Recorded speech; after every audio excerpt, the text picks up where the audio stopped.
بچے کے ماں کے پیٹ میں جو بچے کا دل ہلتا ہے اس کو کہاں سے کرنٹ چاہیے؟ دماغ کرنٹ پھینکتا ہے اس کو. لیکن دماغ بھی تو ورکنگ میں آئے گا نہیں, کرنٹ پھینکے گا نہیں جب تک دل پمپ کر کے بلڈ کو اس کی طرف سرکولیٹ نہیں کرتا. مجھے ایک بات بتاؤ, دل نکال کے کسی کا رکھ دو, دماغ کام کرے گا اس کا؟ کیوں کام نہیں کرے گا؟ دماغ تو وہی, کھوپڑی تو وہی لگی ہوئی ہے نا, کیوں نہیں کام کرے گا؟ اب بھائی کیونکہ زندہ ہی نہیں رہا نا. وہ زندہ کیسے رہتا ہے؟ بلڈ سرکولیٹ کرے گا. تو بلڈ جو سرکولیٹ کرے گا وہ دل کے ذریعے. جب دل کے ذریعے بلڈ سرکولیٹ کر کے دماغ کی رگوں میں پہنچے گا, دماغ کو زندگی ملے گی, دماغ اپنا کام شروع کر دے گا, جو کہ کیا اب تک نہیں ہے بہت سے لوگوں کا. بہت سے لوگوں کا دماغ اب تک کام کر نہیں رہا. تو دماغ کام کرنا شروع کرے گا, لہذا وہ کرنٹ پھینکے گا کس کو؟ دل کو. جب کرنٹ آئے گا تو دل پھر دوبارہ پمپ کرے گا. اب یہ مسئلہ اب تک سائنسدانوں کے لیے ایک عقدہ بنا ہوا ہے کہ جب تک دل چلا نہیں تو دماغ میں حیات کیسے پیدا ہوئی, اور جب دماغ میں حیات نہیں پیدا ہوئی تو دماغ نے کرنٹ کیسے دل کی طرف پھینک کے اس کو چلا کیسے دیا؟ تو یہ فرسٹ ٹائم جو ہوتا ہے نا, یا تو کرنٹ پہلے آیا ہے یا دل پہلے چلا ہے. دونوں میں سے ایک کام جو ہوا ہے, یہ کیسے ہوا یہ ابھی تک کسی کو معلوم نہیں ہے. تو قرآن کیا کہتا ہے؟ خلق الموت والحیات, اس نے موت کو بھی پیدا کیا اور زندگی کو بھی کس نے پیدا کیا ہے؟ اسی اللہ نے. اور اگر فرض کر لو دل چلتا ہے, کوئی نہ کوئی اس کی لاجک سمجھ میں آ جاتی ہے, جو یہ ہوتا ہے ایک دن کچھ ہو جاتا ہے بس, یا وہ ماں کے دماغ سے کرنٹ لے کے چلنا شروع ہو جاتا ہے, کچھ بھی لاجک فرض کر لو, سوال پیدا ہوتا ہے دل, دماغ, جگر, یہ ساری چیزیں تو ایک مادی چیزیں ہیں, ان میں سوچنے سمجھنے کی صلاحیت کیسے پیدا ہو جاتی ہے؟ آپ کو پتا ہے دماغ جو بنا ہوا ہے وہ روح سے نہیں بنا, وہ تو گوشت ہے نا, بھیجا ہے, کولیسٹرول کا ایک مجموعہ ہے. وہ کولیسٹرول بہت استعمال ہوتا ہے کھوپڑی میں نا, ہماری دماغ میں. جو لوگ بالکل کولیسٹرول کا استعمال چھوڑ دیتے ہیں ان کی کھوپڑی آہستہ آہستہ کام کرنا چھوڑ دیتی ہے. بالکل تربوز کھیرے پہ آ گئے نا کہ کولیسٹرول, لو کولیسٹرول چیزیں کھانی ہیں, تو آہستہ آہستہ ان کا دماغ کیا ہو جاتا ہے؟ وہ کھیرے اور ککڑی جیسا ہی بن جاتا ہے پھر وہ, ٹھیک ہے نا. تو یہ اللہ کی بہت بڑی قدرت ہے. کہاں کہاں انسان اللہ کی قدرتوں کا انکار کرے گا, کتنی چیزوں کی تعویل کرے گا کہ یہ بھی خود بخود ہو گیا, یہ بھی خود بخود ہو گیا, یہ بھی خود بخود ہو گیا. بھائی بس کر, یہ خود بخود نہیں ہو سکتا. تو اللہ نے فرمایا الذی خلق الموت والحیات, اللہ وہ ذات ہے جس نے موت کو بھی پیدا کیا اور زندگی کو بھی. یہاں تک تو مسئلہ آسان ہے, آگے بڑا مسئلہ خطرناک شروع ہو رہا ہے. اے اللہ یہ سب تو نے کیوں کیا؟ سوال پیدا ہوتا ہے یہ سب تو نے کیوں کیا؟ اللہ فرماتے ہیں لیبلوکم, اے انسانوں تاکہ میں تمہیں آزماؤں, تاکہ تمہارا امتحان ہو. تو اللہ کیا فرماتے ہیں؟ لیبلوکم, اللہ نے تمہیں کیوں پیدا کیا؟ گورا آج تک اس سوال کا جواب ہمیں نہیں دے سکا.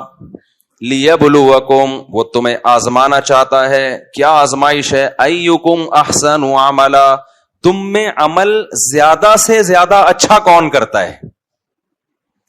تم میں عمل زیادہ سے زیادہ, احسن کمپیریٹیو ڈگری ہے, اس میں تفضیل, اچھا نہیں, دوسرے کے مقابلے میں اچھا.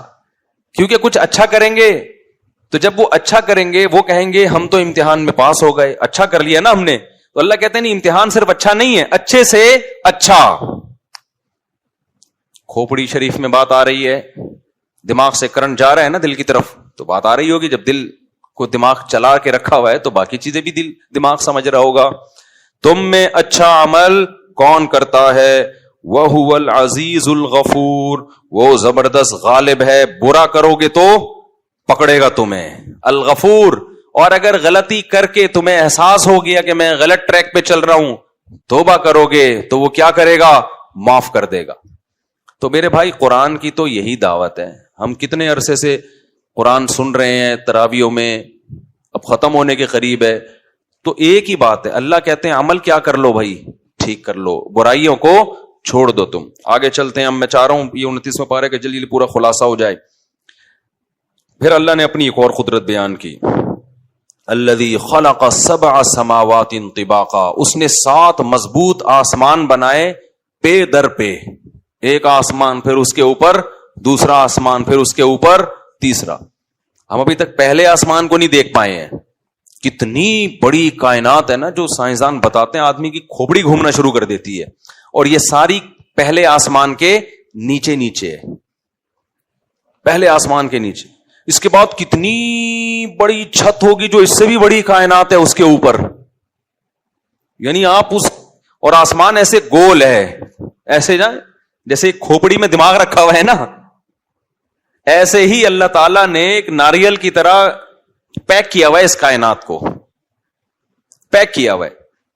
اور قرآن سے بھی پتہ چلتا ہے انا لموسعون، ہم اس کو وسعت بھی دے رہے ہیں. تو پھیل بھی رہی ہے، یہ رکی بھی نہیں ہے. اب وہ پھیلنے کے انداز کیا ہے؟ آسمان پھیل رہا ہے یا آسمان کے اندر؟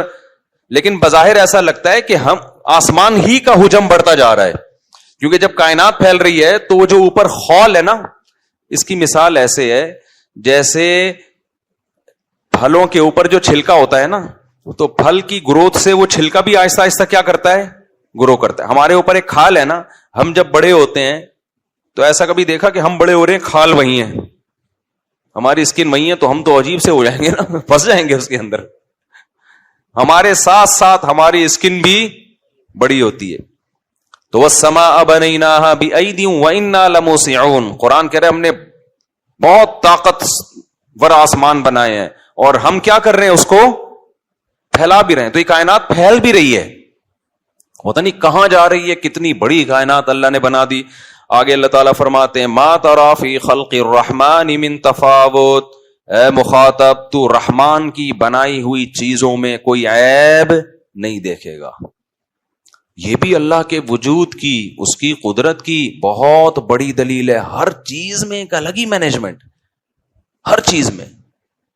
ایسا لگتا ہے اس سے بہتر اس کو بنانا ممکن تھا ہی نہیں. پرندوں کی چونچیں دیکھ لو خالی آپ. کچھ پرندوں کی چونچ کیسی ہوتی ہے؟ مڑی ہوئی.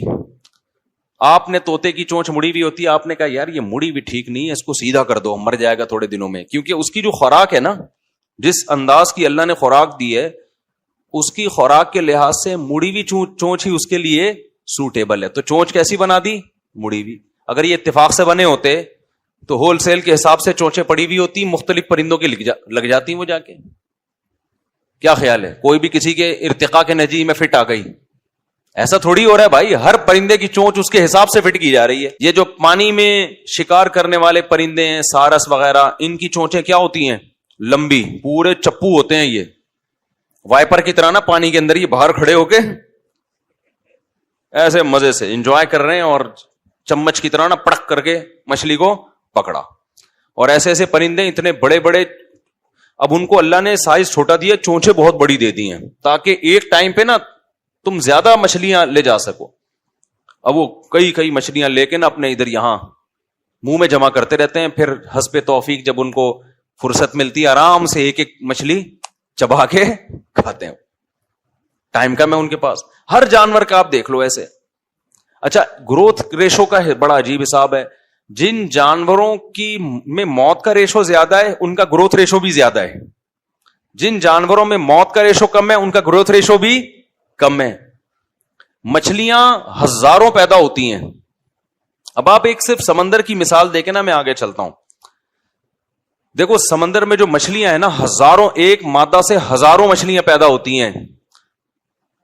اگر سمندر کی مچھلی کی جو ماں ہے نا، بچوں کی ماں، وہ بچوں کو ایسے پالتی نا جیسے مرغی اپنے چوزوں کو پالتی ہے، سمندر میں پاؤں رکھنے کی جگہ نہیں ملتی. اتنا گروتھ مچھلیوں کی بڑھ جاتی کہ مچھلیوں نے سمندر کی ساری مخلوق کو ختم کر دینا تھا. جتنی گرینری سمندر کے اندر، پودے مودے سب ختم، مچھلیاں ہی ہوتی اور پانی ہوتا. اور تھوڑے دنوں میں جب ساری غذا ختم ہو جاتی سمندر کی، یہ خود بھوک سے مر کے ختم ہو جاتی. اللہ نے کیا نظام بنایا؟ ہزاروں بچے پیدا ہو رہے ہیں لیکن ماں ان کو پالے گی نہیں بلکہ ان کی دشمن ہے. پیدا ہوتے ہی کھانا شروع، ٹھک ٹھک ٹھک. 4-6 بچ گئے، یہ ان کی قسمت ہے. تو گروتھ ریشو قدرت نے کیا بولو؟ خود ہی کنٹرول کر لیا. سانپ ہزاروں انڈے دیتی ہے نا مادہ اس کی، اور بچے بھی کتنے پیدا ہوتے ہیں؟ لاکھوں انڈے دیتی ہے, بچے سانپ کے ہزاروں پیدا ہوتے ہیں. ماہرین کہتے ہیں اگر سانپ کے بچے سانپ کی مادہ دشمن بن کے کھانا نہ شروع کر دے نا تو ریگستانوں میں صحراؤں میں سانپ ہی سانپ نظر آئے آپ کو. اللہ نے نظام ایسا بنایا جب بچے نکلتے ہیں تو ماں ڈائن بن کے ان بچوں کو بولو کھانا شروع کر دیتی, کھا کے ختم. 2-4 بچ کے نکل لیے تو وہ بڑے ہو گئے بس. کیسا نظام. اور جن کا گروتھ ریشو اسپیڈ زیادہ نہیں جیسے انسانوں کی, سال میں ایک ہی پیدا ہوگا, بہت زیادہ جڑواں ہو گئے. یا اور مخلوق میں ایسا ہے, پینگوئن جو ہے نا جو سرد علاقوں میں رہتا ہے, اس کی ماں اور باپ دونوں مل کے بچے کو پالتے ہیں کیونکہ ان کا گروتھ ریشو بہت زیادہ کم ہے, بہت کم بچے دیتے ہیں یہ. اور بچوں طوفانی ہواؤں سے مرنے کا بھی خطرہ ہوتا ہے. آپ ڈاکومنٹری دیکھیں, یہ اتنی محنت سے بچوں کو پالتے ہیں کہ اتنی محنت سے انسان نہیں پال رہا ہوتا اپنے بچوں کو. اس سے پتا چلتا ہے کہ ما تری فی خلق الرحمن من تفاوت, رحمان کی تخلیق میں تمہیں کوئی عیب نظر نہیں آئے گا. تو بھائی یہ آٹومیٹیکلی نہیں ہے, یہ سب کیا ہے, ایک پلان ہے. آپ کہہ سکتے ہیں بھائی ہم تو دیکھتے ہیں بارشیں جب برستی ہیں بعض دفعہ اتنی برس جاتی ہے کہ پورے شہر تباہ ہو جاتے ہیں, اور بعض دفعہ برستی نہیں ہے, نل کے کھولو تو پانی نہیں آ رہے, اس میں پانی نہیں ہے بھائی, ڈیم خالی ہو گئے. تو اگر رحمان کی اس تخلیق میں مینجمنٹ ہوتی تو بارش بڑی تمیز سے ہوتی. کیا خیال ہے, جب پانی کی ضرورت ہوتی بارش ہوتی, جب ضرورت ختم ہو جاتی بارش ختم. تو یہ بھی ملحد لوگ اعتراض کرتے ہیں. خوب سمجھ لو, مینجمنٹ ہماری عقل کے مطابق نہیں ہوگی, مینجمنٹ ہے مگر کس کے, اللہ کے مطابق ہوگی. وہ اسی کو مینجمنٹ سمجھتا ہے تاکہ لوگ حادثوں سے بھی ڈرتے رہیں, تاکہ لوگ خدا کی طرف توجہ بھی کرتے رہیں. بھائی قحط بھی پڑ سکتا ہے تو خدا سے مانگو, زلزلے بھی آ سکتے ہیں وہ تباہ بھی کر سکتا ہے. تو یہ بھی اللہ کی نظر میں مینجمنٹ ہی ہے تاکہ لوگ ڈریں, موت سے بھی ڈریں. اب بارش اگر بالکل ہی تمیز سے ہوتی تو لوگ بارش سے بچنے کا انتظام کرتے کیا؟ اس لیے اس نے یہ جو ہوتا ہے نا حادثاتی موت ہو گئی, بندہ اچانک مر گیا, یہ وبائیں آ گئی, موت کا ریشو بڑھ گیا, یہ بھی اسی مینجمنٹ کا ایک حصہ ہے تاکہ انسان اتنا بے سکون ہو کے زندگی نہ گزارنا شروع کر دے کہ اب وہ احتیاطی تدابیر بھی اختیار کرنا چھوڑ دے اور ہر طرح کی فکروں سے آزاد ہو جائے. ہم یہ دیکھتے ہیں کہ کہیں تھوڑی سی بھی مینجمنٹ مینیجر کے بغیر نہیں ہوتی, جبکہ اس کائنات میں تھوڑی نہیں ہے, بہت زیادہ مینجمنٹ ہے. جو آپ کو اور جو تھوڑا سا لگ رہا ہے کہ یہاں مینجمنٹ نہیں ہے وہ آپ کو لگ رہا ہے, حقیقت میں ڈیپلی جب آپ غور کریں گے تو اس میں بھی کوئی نہ کوئی حکمت ہے اللہ تعالیٰ کی. اب ہم آگے چلتے ہیں. جلیس بھائی اس کی آواز تیز کرو, میرا گلا بہت بیٹھا ہوا ہے یار بول بول کے. وہ کدھر گیا ولید, مجھے چیخنا نہ پڑے. ہم جلدی سے آگے چلتے ہیں. اللہ تعالیٰ فرماتے ہیں والذین کفروا بربہم وللذین کفروا بربہم عذاب جہنم. ابھی تو ہم تمہیں دلائل دے رہے ہیں اپنے وجود کے, اپنی توحید کے. ابھی تو ہم تمہیں سمجھا رہے ہیں کہ ہم نے تمہیں پیدا کیوں کیا. اس کے باوجود انکار کرو گے تو ان لوگوں کے لیے جہنم کا عذاب ہے. وبئس المصیر, اور کتنا برا ٹھکانہ ہے یہ جہنم. اذا القوا فیہا سمعوا لها شہیقا وہی تفور. جب یہ جہنم کی آگ میں ڈالے جائیں گے وہ غیظ و غضب سے کھول رہی ہوگی جہنم, اور چیخو پکار کی آوازیں آئیں گی. تکادو تمیز من الغیظ. جہنم میں ایسا جلال ہے کہ قریب ہے کہ غضب اور غیظ سے پھٹ پڑے. وہ جب کسی کو بہت غصہ آ رہا ہوتا ہے نا تو ہم کیا کہتے ہیں, یار ایسا لگ رہا ہے کہ تو مر نہ جائے کہیں غصے میں. تو اللہ نے خود جہنم میں اتنا شعور رکھا ہے کہ وہ خود بھی نافرمانوں سے نفرت کرے گی. بعض بے جان چیزوں میں بھی اللہ نے کوئی شعور رکھا ہے, وہ خود نفرت کرے گی نافرمانوں سے. قرآن کہتا ہے کلما القی فیہا فوجون, جب بھی اس میں ایک جہنمیوں کا لشکر اس آگ میں ڈالا جائے گا, سألہم خزانتها الم یاتکم نذیر, تو جہنم کے داروغہ پوچھیں گے کیا تمہارے پاس کوئی ڈرانے والا نہیں آیا؟ قالوا بلا قد جاءنا نذیر, وہ کہیں گے کیوں نہیں, ہمارے پاس آگ سے ڈرانے والے آئے تھے. فکذبنا وقلنا ما نزل اللہ من شیء, ہم نے کہا اللہ نے آسمان سے کچھ بھی نازل نہیں کیا. یہ سیاسی باتیں ہیں لوگوں کو ڈرانے کے لیے جو قرآن باتیں کرتا ہے. وقالوا لو كنا نسمع او نعقل, پھر وہ جہنمی خود ہی کہیں گے کاش ہم سن لیتے یا سمجھ لیتے. ما كنا فی اصحاب السعیر, آج ہم اس بھڑکتی ہوئی آگ میں داخل نہ ہوتے. تو بھائی راتوں کو اٹھ کے نا اللہ سے اس آگ سے پناہ مانگنے کا معمول بنا لو. اللہ نے قرآن میں جگہ جگہ کہا ہے فَمَنْ زُحْزِحَ عَنِ النَّارِ وَأُدْخِلَ الْجَنَّةَ. اللہ کہتے ہیں میں نے جس کو آگ سے بچا لیا اور جنت میں داخل کر دیا فَقَدْ فَاز, وہ کیا ہے؟ کامیاب. نہ اللہ نے یہ کہا جس کے پاس پیسہ آ گیا وہ کامیاب, نہ اللہ نے یہ کہا جو غریب ہے وہ ناکام. قرآن نے جو کامیابی کا معیار بتایا وہ دنیا کو بتایا ہی نہیں ہے. وہ کس کو بتایا ہے؟ وہ آخرت کو بتایا. فَمَنْ زُحْزِحَ عَنِ النَّارِ, یہ بات اللہ نے موسیٰ کی زبان سے بھی کہلوائی, عیسیٰ کی زبان سے بھی, محمد صلی اللہ علیہ وسلم کی زبان سے بھی. جس کو اس آگ سے بچا لیا گیا اور جنت میں داخل کر دیا گیا وہ کیا ہے؟ وہ کامیاب ہے.